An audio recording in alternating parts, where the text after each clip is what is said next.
അസ്സലാമലൈക്കും. ഞാൻ പറയാൻ പോണ കാര്യം നല്ല ശ്രദ്ധിച്ചോളിട്ടോ. അധികം ആൾക്കാരോ ചെയ്യലോണ്ട് പറയാണ്. നമ്മൾ പള്ളിയിലൊക്കെ മയ്യത്ത് കൊണ്ടുവന്ന് നിസ്കരിച്ച് കഴിഞ്ഞാൽ നേരെ പള്ളിപ്പറമ്പിലേക്ക് കണ്ട് കൊണ്ടുവന്നാൽ നിങ്ങൾ ആലോചിക്കണം. നിങ്ങൾ നിസ്കാരം കഴിഞ്ഞാൽ പാട് കുറച്ച് ആൾക്കാരൊരു പാച്ചിലുണ്ട്. ഓൾക്ക് ഭയങ്കര തിരക്കാ. എന്തിനാണ് ആ തിരക്ക് എന്നുള്ളത് ആർക്കും അറിയില്ല. ഒരു 10-15 മിനിറ്റ് നേരെ നമ്മൾ ഖബർസ്ഥാനിലേക്ക് മയ്യത്ത് കൊണ്ടുവന്ന് കഴിഞ്ഞാൽ ഒരു 15 മിനിറ്റ് കൊണ്ട് നമ്മൾ എന്ത് ചെയ്യും, മയ്യത്ത് മറ ചെയ്ത് മൂടുകല്ല് വെച്ച് മണ്ണിട്ട് മൂടി 3 പിടി മണ്ണ് വാരിട്ടിട്ട് 15 മിനിറ്റ് എടുക്കുള്ളൂ. അതിനപ്പുറം നമ്മൾ എടുക്കലില്ല. ഏറി കഴിഞ്ഞാൽ 20 മിനിറ്റ്.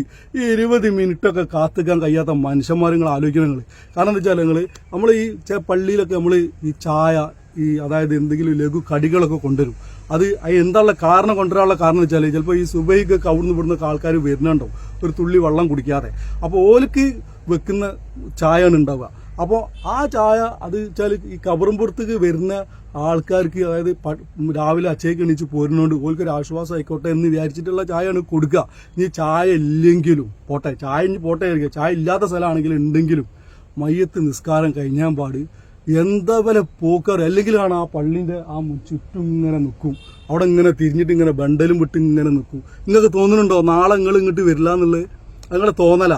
അതായത് നിങ്ങളിന്ന് ആലോചിക്കണം. നിങ്ങൾ ഇന്നിപ്പോൾ ഈ മരിച്ച മയ്യത്തുണ്ടല്ലോ, നിങ്ങൾ ഒരു 6:45 വരെ 6:15 വരെ നല്ലപോലെ ഒരു ബുദ്ധിമുട്ടില്ലാത്തൊരു മനുഷ്യനാണ്. മൂപ്പര് പെട്ടെന്ന് ഒരു ഇതിമൂന്ന് ടെറസിൻ്റെ മുകളിൽ നിന്ന് വീണിട്ട് മൂപ്പര് മരണപ്പെട്ടു. നിങ്ങൾ ഇപ്പോൾ ജീവിതത്തിൽ നമ്മളാരും പ്രതീക്ഷിക്കാത്ത മരണം, ഒരു അസുഖം പോലും ഇല്ല.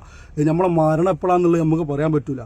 അപ്പോൾ നിങ്ങൾ ഒരു കാര്യം മനസ്സിലാക്കിക്കോളി. ഇത് കേട്ടിട്ടുണ്ടെങ്കിൽ നിങ്ങൾ അധികം ഈ പരിപാടി എടുക്കുന്ന ആൾക്കാരാണെന്നുണ്ടെങ്കിൽ എല്ലായിടത്തും ഉണ്ടാവും. കുറച്ച് ആൾക്കാരുണ്ടാവും പള്ളിപ്പറമ്പിലേക്ക് വരാൻ, എല്ലാ കാര്യങ്ങളും ചെയ്തു തരാൻ. 100 അധികം ആൾക്കാരും വരലുണ്ട്. പക്ഷെ കുറച്ച് ആൾക്കാർ എന്താ പറയുക, ഓർക്ക് പള്ളിപ്പറമ്പിലേക്ക് ഇങ്ങോട്ട് കയറാൻ കഴിയൂല, നടക്കാൻ കഴിയൂല, മുട്ടുവേദന, കാലുവേദന.